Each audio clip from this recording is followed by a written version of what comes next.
Hello, this video is about replacing your coolant temperature sensor, and it's one of the options when you have a P0118 fault and your check engine light comes on. Hey, welcome to John's Jeep Garage. Today we're going to do a quick video on how to replace the coolant temperature sensor.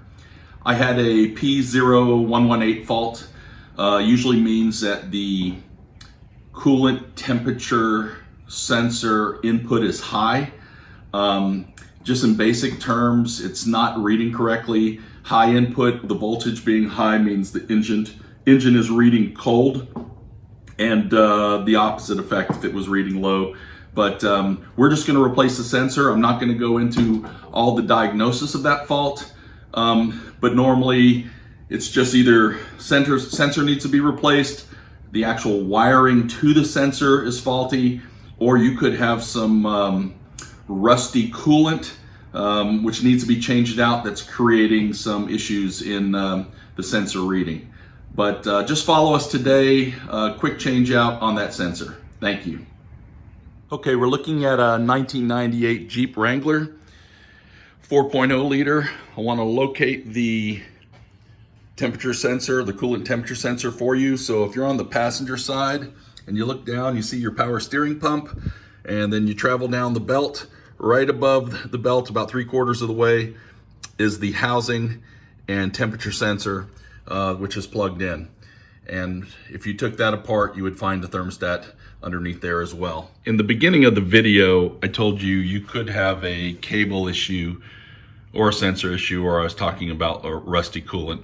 But what we're gonna do is we're gonna reach down here and pull this off. Now, this housing is cracked. I'm gonna need to replace it anyway because the lock on it is cracked. But remove the wire, and then now here's your sensor, and next step is going to be to remove that sensor. Okay, we're gonna swap this out, but I purchased a standard, which is I actually went to the auto parts store here, and I went to O'Reilly's and basically got the coolant temperature sensor for a 1998 TJ. As you can see, this one's a TX81. Just go ahead and ask your auto parts store. They'll give you the correct one. I had a couple choices, and I'm fond of the standard. So we're going to replace this sensor here. I'm going to use a 3/4 inch socket, deep socket, to go over it, remove it, and what I will show you is that there's like a little Teflon coating. For me, I'm not putting any additional on there. It'll be perfect, and I'll put it in pretty quickly since this is gonna leak, and minimize the leak. I'll even put a little paper towel underneath it.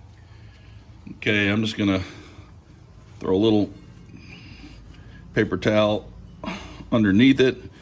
I mean, it can drip on the floor, but I am fine. Use a 3/4 inch socket.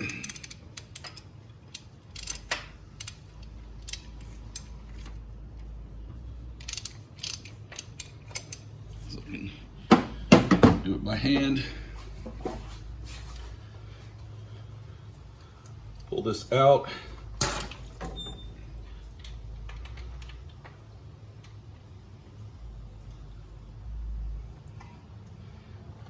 Here's the old one.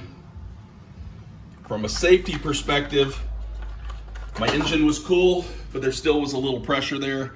So please make sure that you are working on a cool engine, and make sure that you have your safety glasses on like I do, just to make sure you don't have any potential coolant get in your eyes. Okay, now was just hand tight. So I'm going to have to tighten it up very carefully without over tightening it. It's moving nice and smoothly.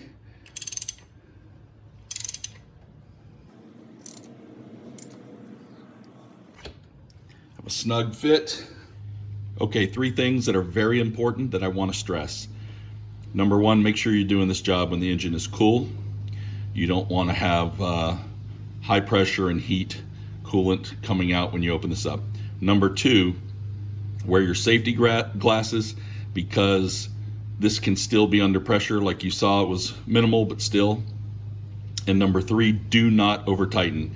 Some people even recommend not using an extension or a ratchet arm because of the torque someone can naturally put on there. But you do not want to crack this housing, and you really want to use it to where you're feeling that going in, but the minute you start feeling resistance, you're just a snug fit at that point and you're done. Okay, now we're gonna dry this off, connect it back up, and then we're going to test this thing out. Okay, I have not cleared the engine light yet.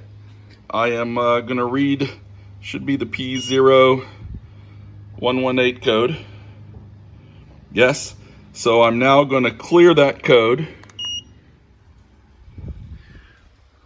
My engine light is off, and now I'm gonna drive it and make sure that worked. I'm definitely feeling confident that the issue's been resolved. The needle's not dropping back to the 100 mark, and I'm running at what I would consider normal operating range. Hey, so that's really a wrap. I just wanted to say quick video on how to change out that coolant temperature sensor. It's pretty easy. As I focused on the safety, it can hurt you if you're not careful, and you can hurt it if you're not careful. Besides that, I hope you enjoyed it.